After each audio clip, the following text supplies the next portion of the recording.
99% адам интонацияны жоғары қарай көтеріп сөйлегенді әдетке айналдырып алған. Стресстік жағдайда да жоғары қарай кетеді көбінде. Неге? Себебі осы интонацияны жоғары қарай көтеру бұл кішкентай адамның белгісі.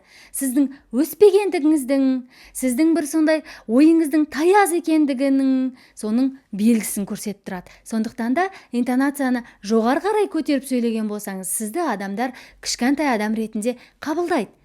Бізді кішкентай бала ретінде қабылдайды. Мысалға, рұқсат па, сәлематсыз ба, кіруге рұқсат па деген секілді әр сөздің аяғында сіз интонацияны жоғары қарай көтеріп сөйлеген уағыңызда сізді адамдар мысты адам деп қабылдамайды. Сізді адамдар кішкентай адам, әлі өспеген, ойы таяздау деген секілді оймен қабылдайды. Интонация жоғары қарай көтерілген уақытта сіздің толық дамымағаныңыздың, сіздің толық үлкен адам еместігіңіздің белгісі.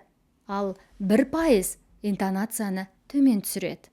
Төмен түсірген уақытта сіздің мысты екеніңіздің, сіздің сабырлы екендігіңіздің, ойыңыздың терең екендігін белгісі. Сондықтан да көбінде интонацияны сөздің соңына қарай алып келіп қойғаныңыз дұрыс. Интонацияны төменге алып барамыз. Сәлематсыз ба, кіруге рұқсат па? Әлде сәлематсыз ба, кіруге рұқсат па екен?